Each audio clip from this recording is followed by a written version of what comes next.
Now, as they choose a successor, they'll have to decide whether to build upon the legacy of Francis or face a more rigorous, stricter traditional interpretation of the Bible.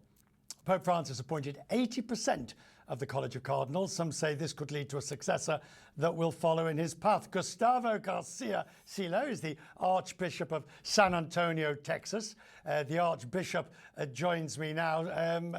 Good to see you, sir. I'm grateful. Let me ask you, you can plead the Fifth Amendment on this question.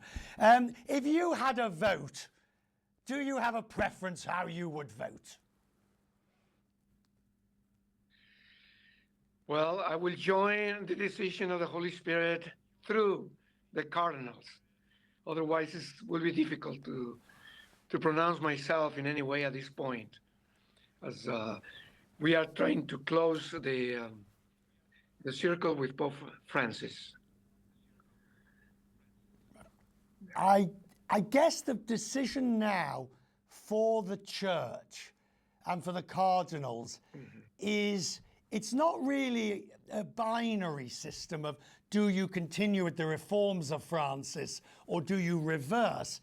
I guess it's more a question of how you balance those two options and make the best of both of that in some shape or form. Would you agree?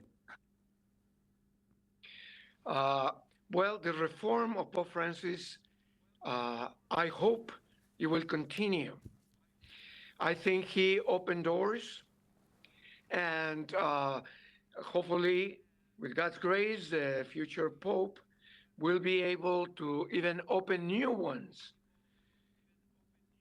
What will be tragic is that they are closed.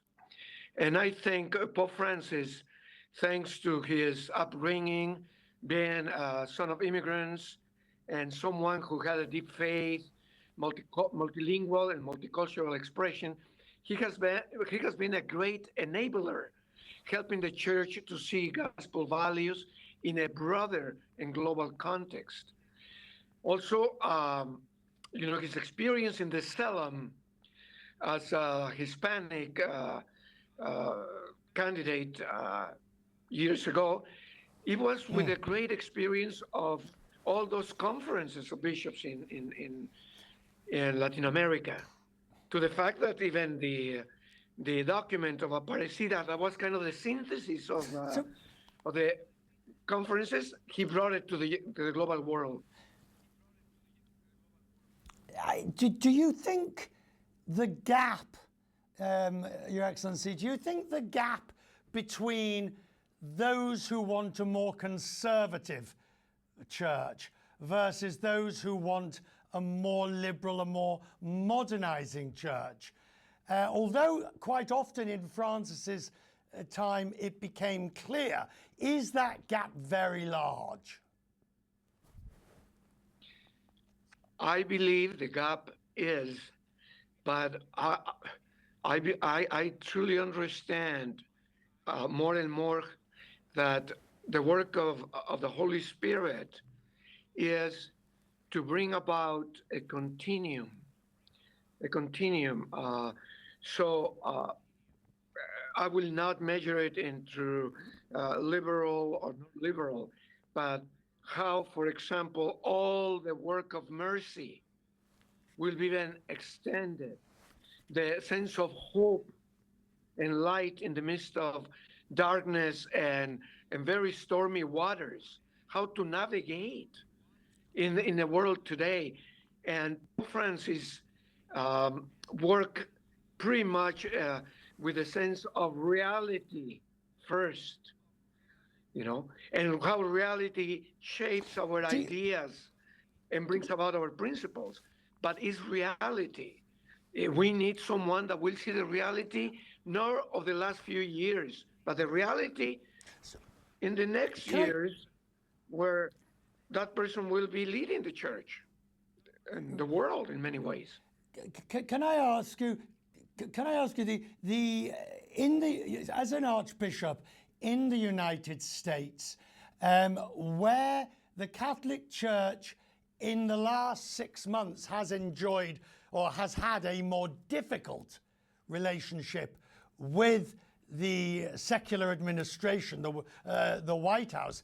Have you found that to be somewhat difficult in your own ministry, particularly as the late Pope was very clear in his criticisms of the administration on migration and such issues, to the point where Catholic bishops didn't attend many cases, for example, the Easter prayer breakfast? Mm-hmm. Well, I think your introduction is accurate. We have been in a very difficult situation with the present administration, because precisely the values of Pope Francis, based on the gospel regarding respecting the dignity of every human person, and in this case, in a country that was founded by immigrants, that has been sustained by immigrants, who has been built up what it is by immigrants, in not only but in great part, has been a tremendous difficult waters, and Pope Francis went against the tide, Right. including inside the church, and we are going through that as well. The mission doesn't stop, though.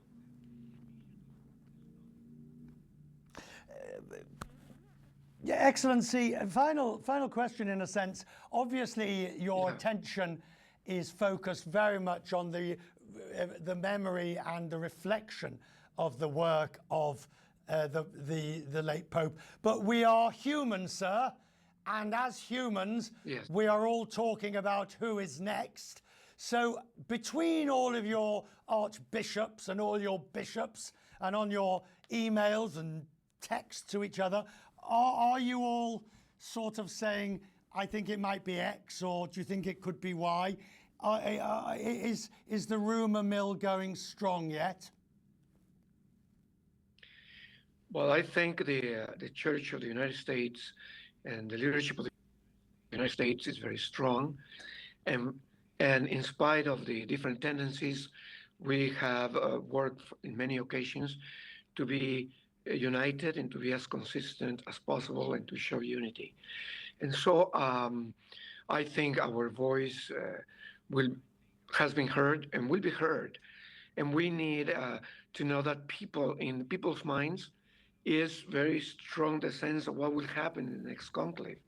But to try to figure it out now, or to try to even show any direction, is even though it's understandable the anxiety and understandable the concern, we need to give room to close the circle of Pope Francis well with his funeral, and then also to start seeing if we are really open for new leadership, whoever is going to come, and then in the process to be able to express with a peace heart and clear mind also our own tendencies and ideas. But to say the truth now, it has been such a short time that it's very difficult to think who could be at this point.